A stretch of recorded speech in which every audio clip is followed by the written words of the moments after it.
दिन कहीं आम समस्त परिवार में गोटे गोटे जिते झील होता है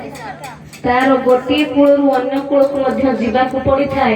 यह आम समाजर नियम तेणु आम समस्ते से समाजर नियम बंधा आम समस्ते नियम बंधा जेकोसी कार्य होमको नियम भितर रहा पड़ी था तेणु आम जिते जहाँ कले से नियम चलने पड़ो तेणु से झील को जिते बड़े बापा माँ के अली गजठ सही बड़ करि जो भली से पालन पोषण करि से ठीक चाहती जे जो घर को जीव सी ठीक से भली आनंद टिके पाऊ समस्ते चाहती किंतु समस्त भाग्य से भली आसी थाए आसी न थाए भी तेणु ताहा होउछि केउठारे ना ज्ञान पाखरे अछि आ से मध्य जो परिवार रे झियो मु जहा देखिली मते बहुत आनंद लागिला काहेकि ना ये परिवार ठीक प्रकृत रे ईश्वर को पूजा करुछि कारण गोटे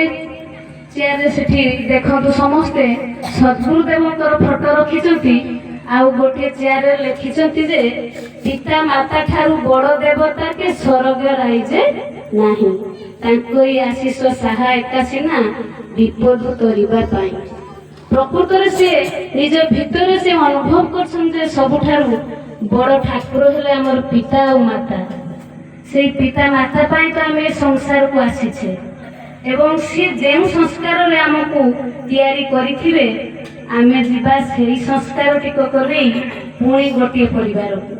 तेणु झील को मध्य कह जाए दुहिता दुई कूल को हित जे करे से दुहिता तेणु सी मध्य प्रकृत रे दुहिता हेबो यह मध्य मोर मन भितर शुभ भावना रही एवं मु तो माजना ढिउ को आसुची एवं यह मध्य कही जाउची सेटा जीवन रे बहुत सुख आनंद रे रही तेणु देखंतु सबु किछि आम निज पाखरे सबु किछि दुख पाइबा भी आम निज पाखरे सुख पाइबा भी आम निज पाखरे उद्धारे आत्मन आत्मन निज आत्मार उद्धार निजे कर तेणु आम सब बेले अन्य को दोष दे था आम जिते दुख पाऊ अन्य को दोष देऊ किंतु प्रकृत में आमर जदि देखी देखी आसवा आमर ही भूल थी कौटी आम उदाहरण दबा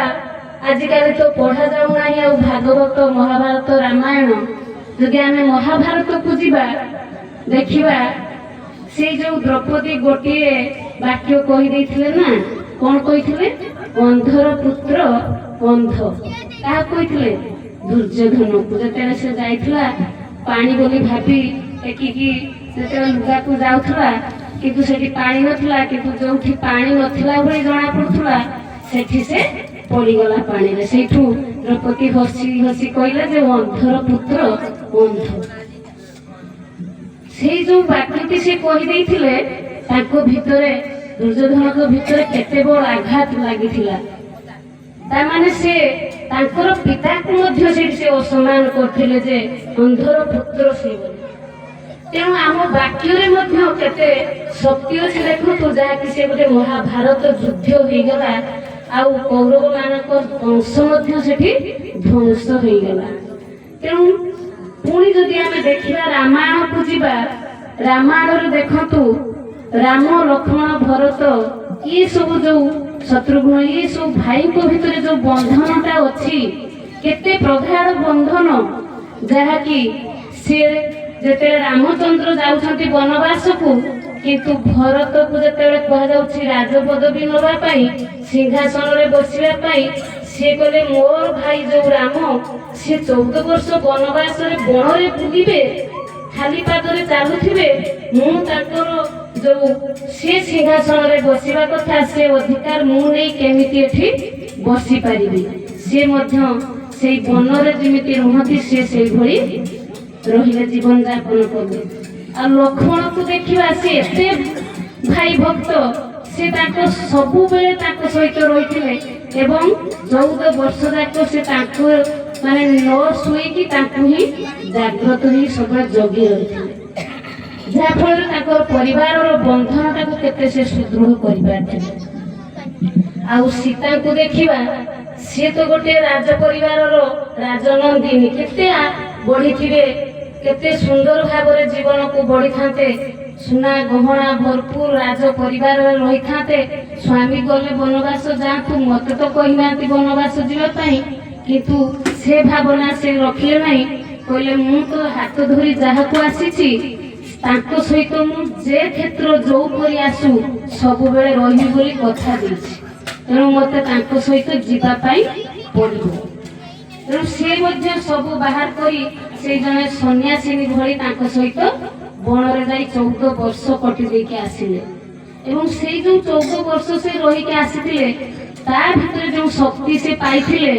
ଆଉ ସେ ଯେତେବେଳେ ପୁଣି ତାଙ୍କୁ ଯିବାକୁ ପଡ଼ିଥିଲା ବଣରେ, ଯେତେବେଳେ ଛାଡ଼ିଦେଲେ ରାମଚନ୍ଦ୍ର, ଆଉ ସେତେବେଳେ ସେ ଯେତେବେଳେ ତାଙ୍କର ପିଲା ହେବାର ଥିଲା ସମୟ, କିନ୍ତୁ ସେ ସେହି ସମୟରେ ମଧ୍ୟ ମୁନି ଋଷିଙ୍କ ପାଖରେ ଜୀବନକୁ ବିତାଇଲେ ଏବଂ ଲବକୁଶଙ୍କ ଭଳି ମହାନ ଶକ୍ତିଶାଳୀ ଯୋଦ୍ଧାଙ୍କୁ ସେ ଜନ୍ମ ଦେଇପାରିଥିଲେ ଏବଂ ବଢ଼େଇ ପାରିଥିଲେ ମଧ୍ୟ। କିନ୍ତୁ କେବେ ହେଲେ ବି ସ୍ୱାମୀଙ୍କ ବିରୁଦ୍ଧରେ ପଦେ କଥା ସେ କହିନଥିଲେ। ଏତେ କଷ୍ଟ ଆସିଥିଲା ତାଙ୍କ ଜୀବନରେ, କିନ୍ତୁ କେବେ ତାଙ୍କ ବିରୁଦ୍ଧରେ ସେ କହିନଥିଲେ। ତାଙ୍କ ପୁତ୍ରମାନେ ଯେତେବେଳେ ଅଭିଯୋଗ କରୁଥିଲେ ତାଙ୍କ ମା ପାଖରେ, ସେ କହିଥିଲେ ସେଭଳି କୁହାଯାଏନି ପିତାଙ୍କୁ। ତାହେଲେ ଦେଖନ୍ତୁ, ଆମ ପାଇଁ ସେଇ ସବୁ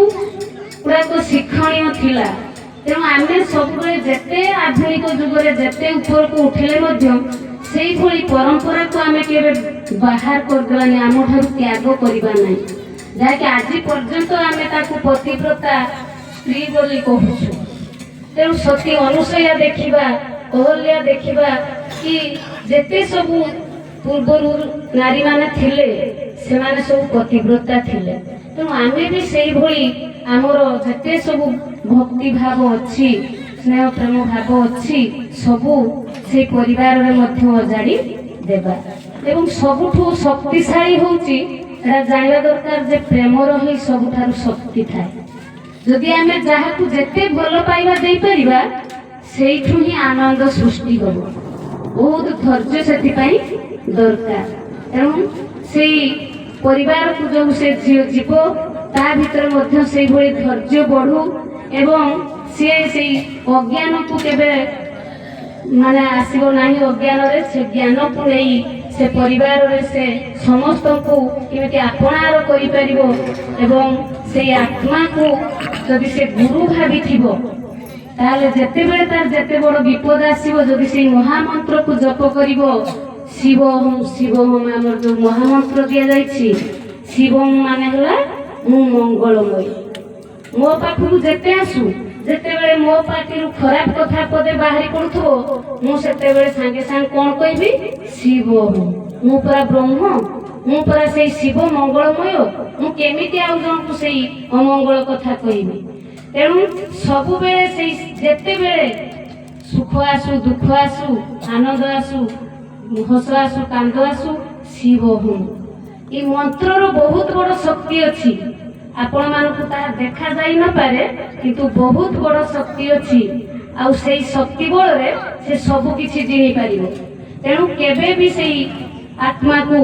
ସେ ହେୟ ନ ମଣୁ, ସେଇ ଆତ୍ମାକୁ ଗୁରୁ ଭାବୁ ଏବଂ ସେଇ ମନ୍ତ୍ର ଜପ କରୁ, ତାର ଜୀବନ ନିଶ୍ଚୟ ଧନ୍ୟ ହେବ। ଆଉ ବେଶୀ କିଛି ମୁଁ କହୁନାହିଁ, ସେ ଅଧିକ ସମୟ ତ ହେଇଗଲା, ନହେଲେ କହିଲେ ଆହୁରି ଅଧିକ ଥିଲା। ତା ଜୀବନରେ ସେ ଅନେକ ଆଗକୁ ଯାଉ, ସେ ତ ନିଶ୍ଚୟ ମୁନିବତୀ ହେଇଥିବ, କିନ୍ତୁ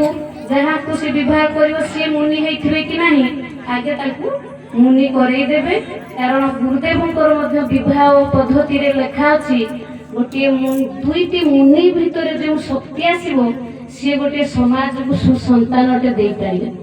ଆମେ ତ ବହୁତ ଦେଖୁଛୁ, ବହୁତ ପିଲା ଜନ୍ମ କରୁଛନ୍ତି, ବହୁତ ସଂଖ୍ୟାରେ ଜନସଂଖ୍ୟା ଆମ ଭାରତ ନାହିଁ, ଜନସଂଖ୍ୟାର ନମ୍ବର 1 ହେଲାଣି, କିନ୍ତୁ ଗୋଟେ ଠିକ ଭାବରେ ଗୋଟେ ମଣିଷଟେ ଆମେ ଦେଖିବାକୁ ପାଉନାହୁଁ। ଯଦି ସିଏ ଦି ଜଣଙ୍କ ଭାବନା ଶୁଦ୍ଧ ପୂତ ପବିତ୍ର ଭାବରେ ରହିଥିବ ଏବଂ ଗୋଟିଏ ପିଲାଟି ସେ ସନ୍ତାନଟି ଦେବେ, ନିଶ୍ଚୟ ସମାଜରେ ସେ ସେଇ ସଦ୍ଗୁରୁଙ୍କ ଭଳି ମହାନ ଭାବନା ନେଇ ଜନ୍ମ ହେବ। ଏବଂ ସେଇ ଆଶା ନେଇ ମଧ୍ୟ ଆମେ ରହୁଛୁ ଯେ ମୁନି ସମାଜ ଏହା ଶିକ୍ଷା ଦଉଛି जे गोटे मुनि आ मुनिवती दी जनकर एकत्र हुत एवं गोटे सुसंतानटे आसु आम समाज एवं समस्त से मंगल कामना करू एति कोई मोर बाणी को विश्राम देउची सप्रेम जय।